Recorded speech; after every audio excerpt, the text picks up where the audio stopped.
Estimados amigos, estamos trazendo mais uma mensagem. E hoje queremos basear a nossa mensagem no Evangelho de São Lucas, capítulo 17, versos 11 a 9, que nos fala dos 10 leprosos. Eu vou pedir a Kátia que leia esse trecho para nós. A cura de 10 leprosos. De caminho para Jerusalém, passava Jesus pelo meio de Samaria e da Galiléia.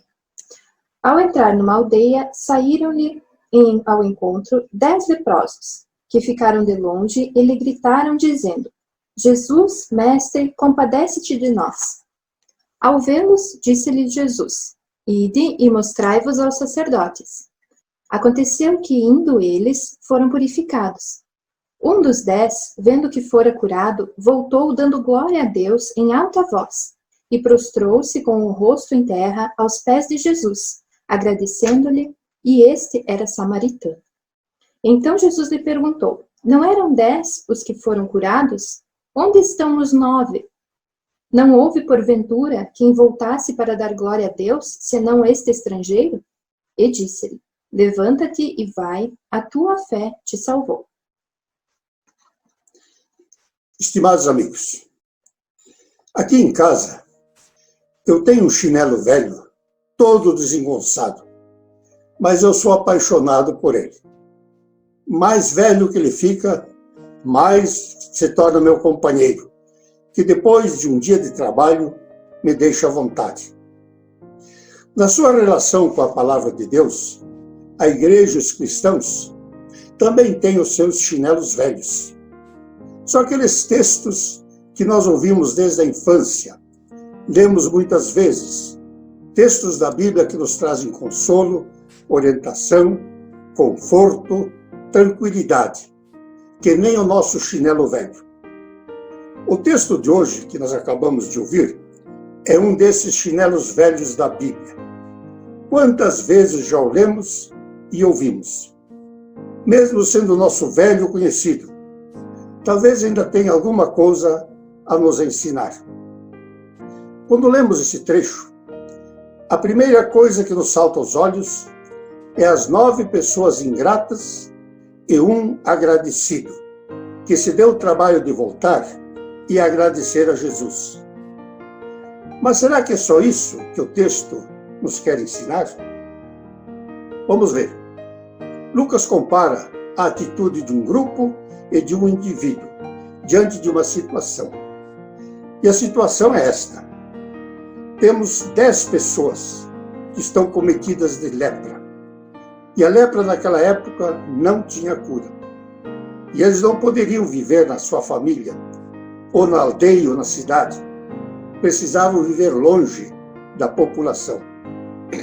Certo dia, passou por aquela região um certo judeu, Jesus Nazareno, que era tido como milagreiro, como alguém que fazia curas maravilhosas. E os 10, sabendo disso, tentaram a sua sorte.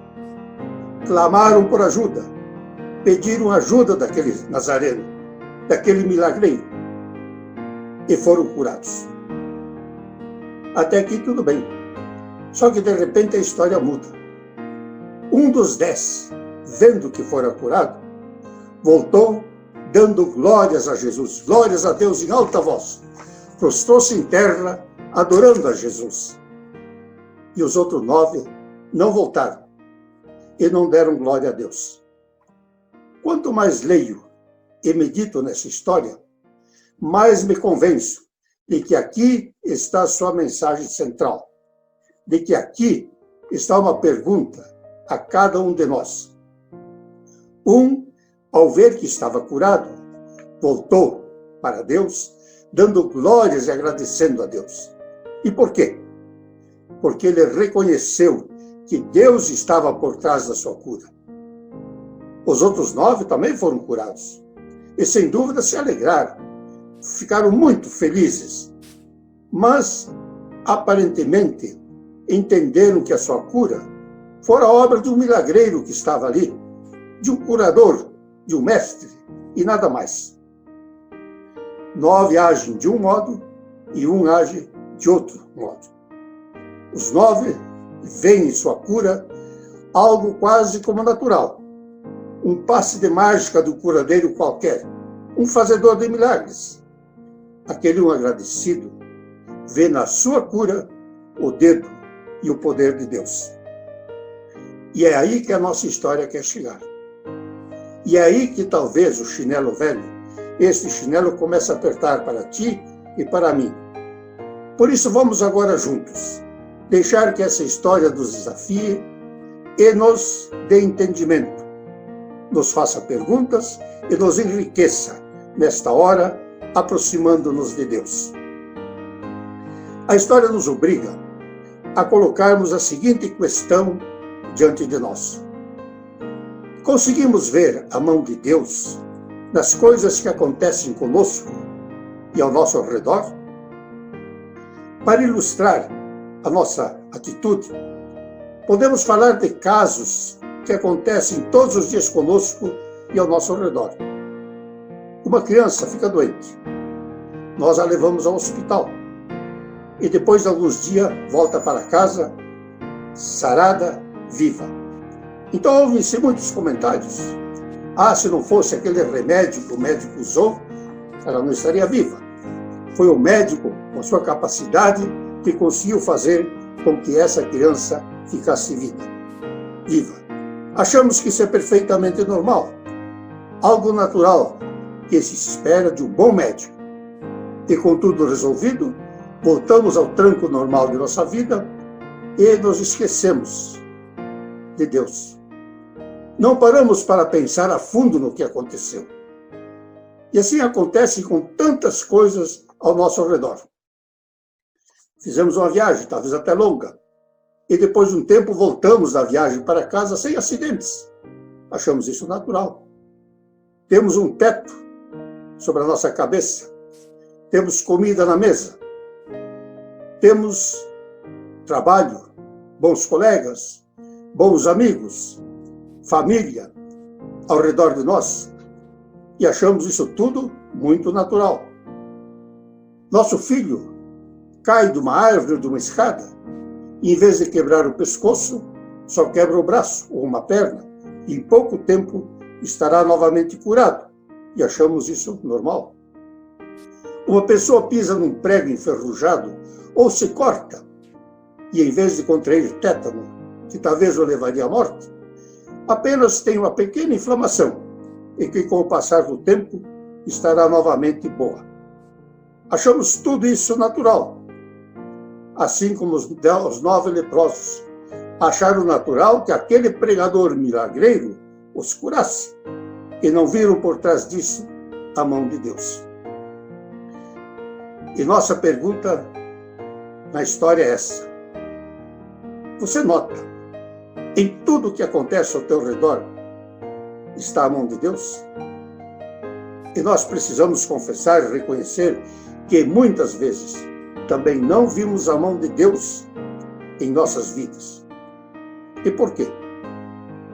Talvez existam 2 respostas para isso. E aqui nós encontramos, ou nos colocamos numa ou na outra. A primeira, o problema não é que nós neguemos a Deus, ou a sua intervenção, sua ajuda. Sabemos que devemos muito, sim, devemos tudo a Ele.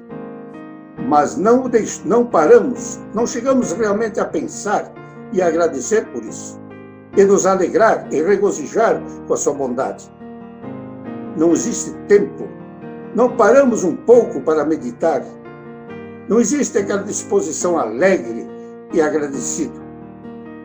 Bem, meus amigos, se for essa a situação de não agradecermos a Deus, talvez nós nos encontramos numa outra, na seguinte, que é esta: nós não contamos mais com Deus. Não contamos com Ele como um fator que ainda decide tudo, como um fator capaz de me dar saúde ou não, de me proteger, de me preservar e conduzir neste mundo, a mim e aos meus semelhantes, de me dar colheitas, alimento, emprego e tudo mais. E por que não contamos mais com Deus? Talvez porque não o procuramos. Talvez porque sejam muitos os obstáculos e barreiras que nos impedem de chegar a Ele. Barreiras que nós mesmos criamos, por exemplo, nossa exagerada confiança em nós mesmos, achando que podemos tudo. Nossa inteligência pensa saber tudo e não precisar dos ensinamentos de Deus. Talvez a nossa falta de capacidade de ouvir como as crianças ouvem e de confiar como elas confiam. Tudo isso significa que, pelo jeito, precisamos passar a nos perguntar: quem mesmo é Deus para nós? Aí entra a nossa história. Nosso texto diz que 9 não agradeceram, não voltaram agradecidos, porque eles não viram o dedo de Deus na sua cura. Ainda hoje muitos procuram a Jesus apenas na hora do aperto, procuram a Deus na hora do desespero, mas depois não se lembram mais de agradecer. Aquele samaritano, aquele viu em tudo que estava acontecendo o dedo de Deus, a cura de Jesus. E não só encontrou, não só agradeceu a Jesus, mas encontrou em Jesus, além daquele que o curou, ainda o seu Senhor e o seu Salvador. E isso que o nosso texto nos ensina. Nessa história nós vemos a Deus como quem se preocupa com os doentes e solitários, como aqueles 10. Um Deus que não só se preocupa com a pessoa, mas além disso, também se preocupa não só com o corpo, mas também com a alma. Alguns o reconhecem, outros não. Mas quem reconhece, vê o dedo de Deus em toda a sua vida, em tudo o que acontece ao seu redor. E por isso, como aquele samaritano, vive agradecendo a Deus, cheio de alegria, dando glórias a Deus pela sua proteção, pela sua ajuda. Tenhamos por isso a certeza de que Deus está sempre ao nosso lado, com a sua presença e a presença dos santos anjos. Assim como a Bíblia afirma, o Senhor se acampa ao redor dos que o temem e os livra. Jesus até afirmou que nem um pardal cai por terra, se não for a vontade de Deus. E a Bíblia diz que tudo o que nos sucede é para o bem daqueles que amam a Deus. Por isso, vejamos em tudo a mão de Deus a nos guiar, a nos proteger. E sejamos muito agradecidos a Ele por esta ajuda, pela sua presença em todos os momentos de nossa vida.